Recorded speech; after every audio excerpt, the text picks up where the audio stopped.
Hello, welcome to the SwineTime podcast. I am your host, Spencer Wayne. I am one of the staff veterinarians here at Pipestone at the Pipestone Vet Clinic, also one of the fellow owners of Pipestone Holdings, and I have the great opportunity every so often to interview interesting people. A lot of times they are people from within our organization, people that I work with that have different skills, but every once in a while they allow me to interview outside people, and so this is one of those special occasions. I've got a guest today, Alex Thomsett. She's from the UK. She's a veterinarian, and she works with pig farmers there. And I thought, wow, she's here. We were together on a farm earlier today, and I thought, would you be a guest on my podcast? And she said yes, and so she's here. I'll turn it over to her, but Alex, why don't you tell us a little bit about yourself? Thanks, Spencer. I really appreciate the opportunity to join you today. I have been working with swine for nearly 15 years now.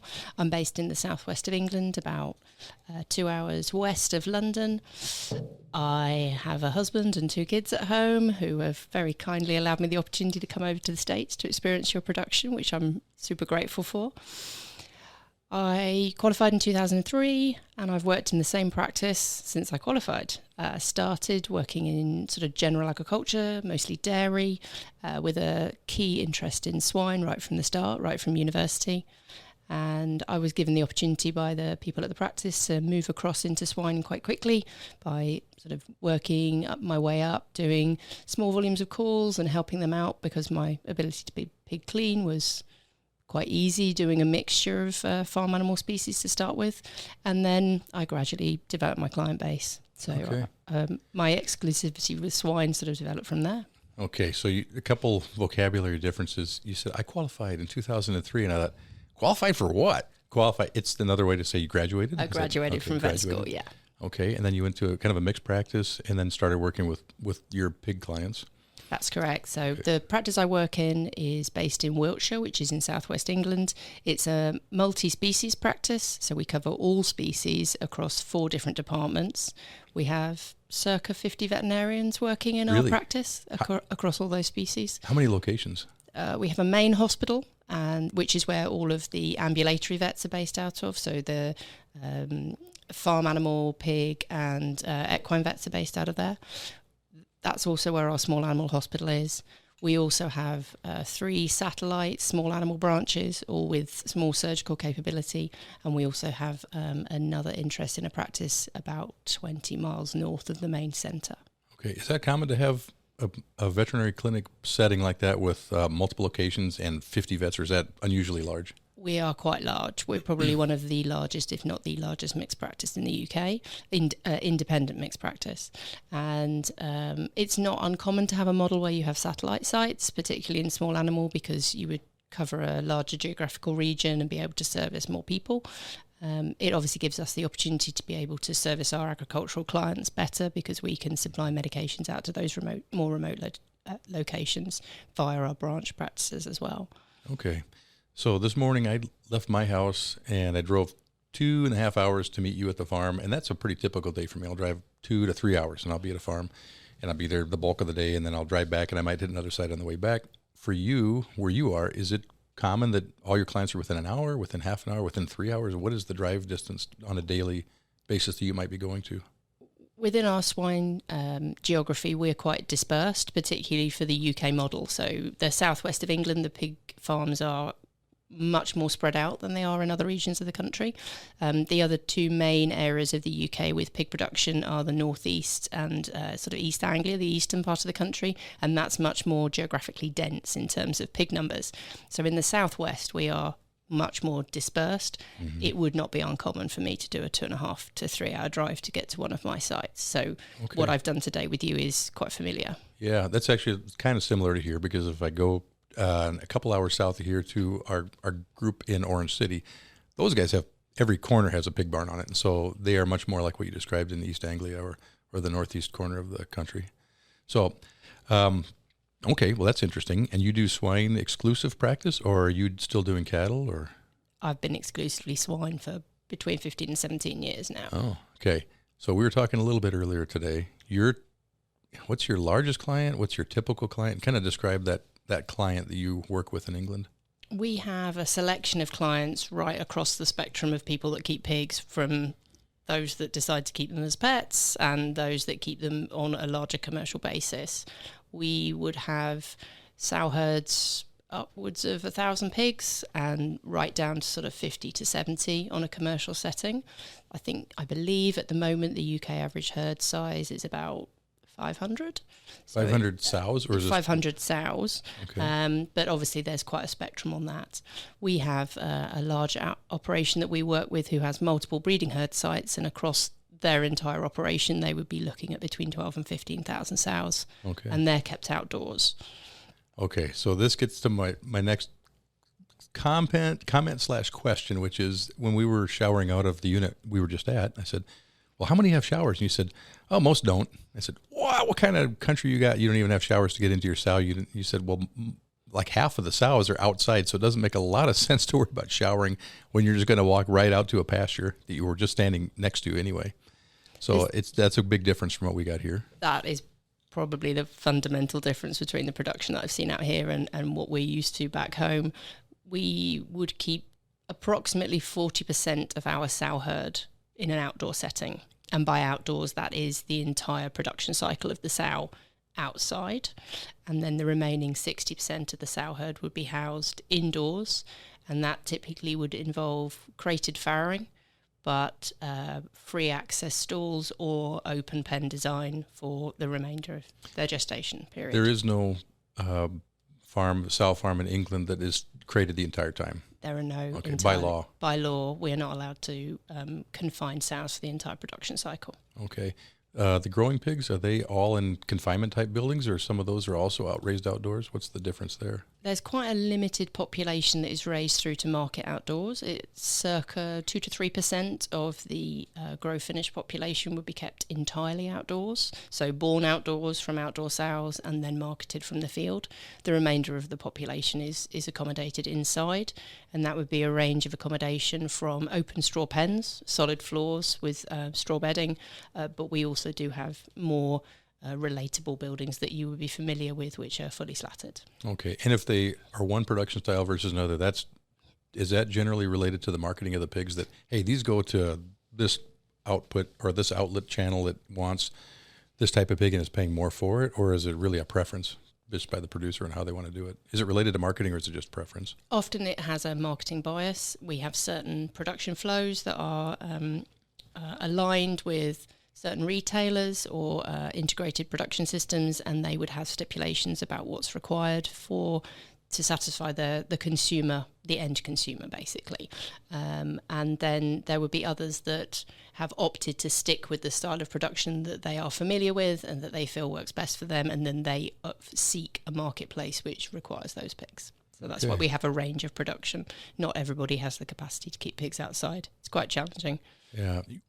Earlier, you were telling me also about, we call it PQA here, but it was Farm assurance. Farm assurance. It must be something similar. And I'm wondering, that has standards that you said get applied to the production and applied and enforced and marketed by. But what is your legislation? What's the law in England? How does it dictate production? Do they say you have to be 28 days? There's some things that I know are by law, not by recommendation or by some agreement with the packer, but literally by law. That's correct. We have what we sort of call baseline welfare legislation, and that is primary legislation reviewed by our government, and that is enacted by our the Department for Environment and Rural Affairs.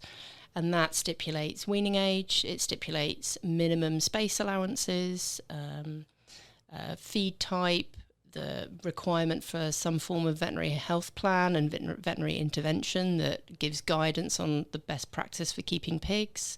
It doesn't necessarily stipulate that you have to have regular veterinary visits, but you have to have the ability to seek veterinary advice and for them to provide information on best practice and also how to utilise feedstuffs, preferences for euthanasia technique, livestock, dead stock disposal, those sorts of things. So there's some key areas that are covered by legislation, and then what farm assurance tends to do at its primary level is enact that legislation in terms of standards to work towards, but will add a degree of gold plating to give that next level up for the pigs, and that provides an assurance to the retailer and the packers as to the standard to which those pigs are kept, and that is standardized across all of those pigs within that scheme. Okay, I like that word, gold plating. That's pretty crafty. Okay, you mentioned the wean age. By law, it's how many days old? 28 days. So you can't wean pigs younger than 28 days, or is there an exception? We do have an exception where you can wean pigs down to 21 days of age. The stipulation of that is that those pigs have been afforded accommodation and provision feed, for example, that is more appropriate for that younger age of pig. For example, specific types of feed that could be maybe made into a gruel or porridge to make it easier for them to accept. It's certain temperatures, not necessarily stipulated, but an acknowledgement that those pigs would maybe need slightly more attention because they're younger than that minimum weaning age. Okay. So I'm curious how it gets policed or enforced on that. So the law says 28 days and this much square footage. And is somebody showing up from the government to check that, or how does that work? They can do. We have had instances recently where either a welfare concern has been raised with local enforcement bodies, and then that triggers an inspection. And that might be raised from the slaughter plant, from the vets that are inspecting the pigs on entry. They can raise a concern over the welfare conditions that they suspect those pigs may have been kept in due to observations of pigs delivered, and then that would trigger an enforcement visit from our authorities. From a farm assurance point of view, every farm that is farm assured, and that's approximately 95% of our production, are under the red tractor farm assurance standard. They have 4 visits a year from their dedicated veterinarian, which are not specifically auditing visits, but we do have to complete some compliance paperwork, and then they are visited at least once a year from a certification body who does the QA type auditing for that farm to ensure they're compliant for the standards. Okay. All right. Just some interesting I can see parallels with stuff we do, but also some differences. Just thinking through other differences that you might note. Castration. We obviously castrate our boars here when they're processing age, let's say 4 to 6 days of age. Not so in the UK. That's correct. Not so much. It's not illegal. It is still legally able to be carried out. What Farm Assurance has said is that they don't deem it a welfare-friendly act, and therefore under the Farm Assurance standards it's not allowed. Therefore the majority of boars in the UK are not castrated. It's not exclusively. We do have some clients who have their own route to market that doesn't involve them having to follow the farm assurance standards, and they may well take the option that they would prefer to have castrated boars. Okay, and I was surprised when you told me that the market weights weren't 240 pounds. It was much heavier. 280 pounds is what we came up with roughly. Yeah, slaughter weights have gone up over the last few years. We're probably sitting at a dead weight of about 95 kilos. Please don't ask me to translate that. I got to get that to American, but that would translate with a 74-75% kill out. We're looking at well over like 120 kilos live at slaughter. 120 kilo. Okay, 120 times 264 pounds, and that's for barrows and boars and gilts. Yeah. Yeah, we don't segregate, and of course, without the boars being castrated, we don't specifically split out every batch in terms of what the boars and the gilts weighed. We do have a number of systems where they would split sex through their barns because of the requirements of whatever farm assurance body that they're adhering to the standards of. Okay. What about tails? I didn't ask you about that earlier, but do you dock tails? We do. It is... Our legislation has funny wording. It's probably the best way of describing it. A lot of our legislation will say you can't do this unless. And so technically, the mutilation, as it's classed in the UK, of tail docking is not a legal act. However, there are ways in which we can derogate to allow it to take place. So in reality, quite a proportion of pigs in the UK are still docked, but the producers have to provide a significant level of evidence to prove that they are doing everything they possibly can to mitigate against tail biting. And for example, tail docking is considered a last resort action to mitigate against tail biting. Yeah. here, would you have to say, I'll show you a group that had tail biting. That's evidence we need to do it, just so you can clearly see it. And then the evidence of what you're doing, what does that look like? Enrichment in the environment, dietary stuff. What would you do for it? We, as part of our routine visits, so bearing in mind I've just said from a farm assurance point of view, we visit every farm every 3 months. As part of that visit, we would be reviewing the legitimacy of their tail docking policy. They are required to record any instances of tail biting and what actions they took in order to treat that, whether they administered treatments to the animals, whether they euthanized the animals because the damage was too severe, and what methods they put in to mitigate against the remainder of that population of pigs of whatever size that were affected to prevent or cap off that tail biting incident. Based on the frequency and the incidence of tail biting, we can then say, yes, we feel that continuing for another 3 months is okay. You can keep docking because we feel the risk of tail biting is too great. We also have to take into account the environmental conditions. So if the ventilation or the atmosphere within the buildings is inadequate, we have to encourage the producers to address that as a well-recognised risk factor for tail biting and other things along those lines. Okay. I don't want to go through the square meter versus square foot difference, because we will get nowhere with the math. I'm too stupid to do it.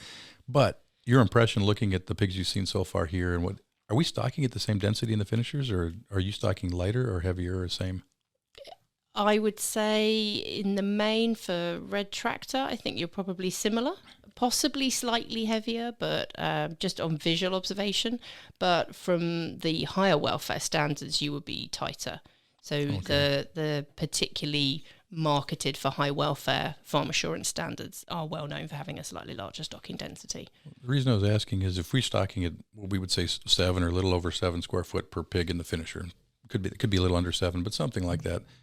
That seems to be influential on tail biting or some of these vice formations. And I'm thinking, man, I don't know how lightly you end up having to stock. In the UK, if you have to do everything to mitigate that, if you end up being extremely lightly stocked or low density stocking to mitigate that or to stop it. The attitude that we tend to take is if you are adhering to the standards and you are following that and the stocking density isn't exceeding what is allowable under the standards to which you're expected to keep your pigs, we may suggest reducing stocking in the instance of an outbreak in order to cap that off. Okay. But we wouldn't necessarily go to the extent of saying, well, you just need to completely reduce your stocking across the entire farm. We would probably look to decide whether there's a resource issue in the pen. Mm-hmm. So rather than necessarily significantly reducing stocking, we might suggest they provide additional feeders or think about the availability of resource, if there's any refuge areas they could provide to encourage pigs to divert themselves away from interfering with each other. Also the enrichment that they provide. So there's quite an onus on ensuring that enrichment is adequately provided. It sounds like clearly defined intentions with a lot of grayness about how to approach it. My impression for you, tell me. I might be wrong in that, but no, that you know what you want to get to, but there's a lot of grace and gray areas as you go along. And we really appreciate that from a veterinary point of view, because black and white is really hard to actually get good results out of. The latitude that the legislation affords us to be flexible with our approach probably means we're better able to cope with a situation. When we're giving a very distinct, yes, you can do this, no, you can't, it can make it really problematic and quite expensive for producers to actually adhere to that. Okay. Hey, we talked a little bit in the barn earlier about the, let's say, last 20-year history of the UK pig industry, because it's shrunk over the time. And I don't know if it's half what it was or three. Can you just take us through some of the history of why that changed? Because our industry here is under the impact or the influence of things like Prop 12 and some special marketing opportunities people would have if they wanted to open pen gestation or Prop 12 or whatever. But it's probably different than what you guys experienced, because, well, just go ahead and tell us, please, because I'm always mystified at what happened in the UK. We've been influenced quite heavily by the European Union, which, of course, we exited from that organisation in 2020. So the landscape's changed slightly since then, but we are still quite heavily influenced by Europe, as we have been historically, because they're our major trading partner. So we can't ignore what's going on in Europe. The history behind the sow confinement goes back well over 20 years before I qualified, before I was even a student potentially, to when the stall and tether ban came in, and that's the point at which sow confinement really came to an end for us. And that had a big influence on the size of our industry, because there were a number of producers that chose to leave rather than make the capital investment commitment what to year was those this, changes. when that was the stall and tether ban and all these things? You might be testing me there. It's going to be circa 1999, 2000, because it coincided with some other key health events around that time. We had a small classical swine fever outbreak in East Anglia, which obviously had an impact from a trade perspective and also from losses due to culling. And then that was followed quite closely by the 2001 foot and mouth outbreak, which obviously covered the entire country and was pretty catastrophic and devastating for all of the affected agricultural sectors, but that included the pig sector. Right before you qualified? Right before I qualified. So as a student, I was involved in part of the testing and epidemiology bleeding that was going on. They got our entire year moved out and into the field to help with that, and because we weren't really able to do any experience as clinical veterinary students, there was a number of people that actually went out and helped on cull teams, and it was pretty brutal. It was a difficult time, and I know it affected some of my year mates with actually having to take part in that, but it also gave me a really interesting grounding on disease control, because it was really vital at what we did. You guys forced poor dog and cat vets to go out and bleed pigs because of that? What was going? You just needed people? We were bleeding sheep, actually, because in the You're right, the joy of bleeding sheep. So what we have in the UK is a system where quite a lot of sheep move around the countryside through into the autumn, where they move grazing, and in order to do that in the face of what was towards the tail end of foot and mouth, there was a big epidemiological drive to check that we weren't actually shifting flocks of sheep that were infected, because sheep don't demonstrate the virus particularly strongly. So as a cohort of vet students, they went, it's a great way of training them how to bleed sheep. So off you go, up to Northumberland for 2 weeks. A lot of good sheep bleeders came out of that year. Yeah, I can still do it to this day after 2 solid weeks of not being able to miss a sheep. Okay.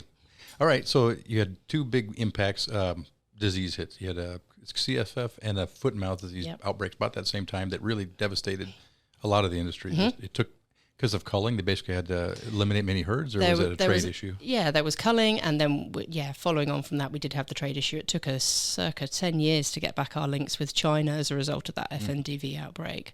And then that kind of dovetailed nicely with the European legislation on stall and confinement removal, which we as a country chose to adopt pretty quickly, whereas not all of Europe went hell for leather to do it straight away. Some of them kind of held until the last minute to do it. Yeah. So we slightly put ourselves at a disadvantage to some of our nearest trading partners. Essentially, by delaying implementation of that, it's another European country, they would keep the advantage they had, not having to invest in different facilities or more expensive production practices. Correct.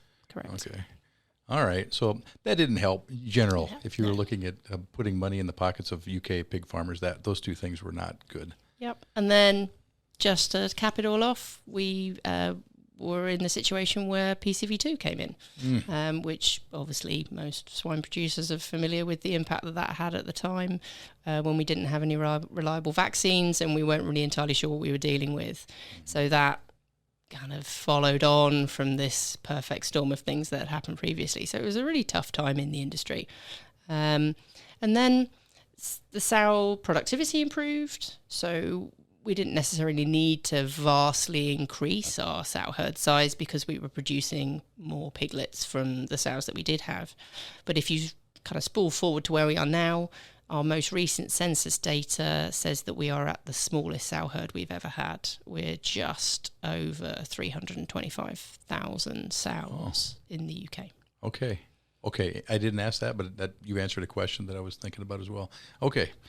Hey, we could talk for hours, and it's already 24 minutes, and I'm going to get yelled at pretty quick if we don't wrap it up. But is there anything you want to mention about the UK industry that we didn't talk about? I think the major difference between the systems I see over here and what I experience in the UK is probably the outdoor facet. And although on the outside, people probably think we're a little bit crazy for doing that, it's become quite a unique selling point for our production, and we are really proud of what we managed to achieve outside. And the production figures from outdoor sow herds are not that dissimilar in the top tier to those that can be achieved indoors. So that's probably a nice take home at the end of this. So related to that, we were talking about our weather, and so the nice thing about your units of measurement and ours is at 40 below, Fahrenheit and Celsius are the same, and that's what we experience. Not that uncommon here. So outside pig production changes when it's 40 below Celsius or Fahrenheit. So that's one constraint we do have that makes that harder if we ever wanted to even do that. That's it. I got no more questions. Well, I do have questions, but I'm going to not torture the audience with those. So thanks again to Alex Thomsett, our guest from the UK, and thanks to our listeners for tuning into this episode of the SwineTime podcast.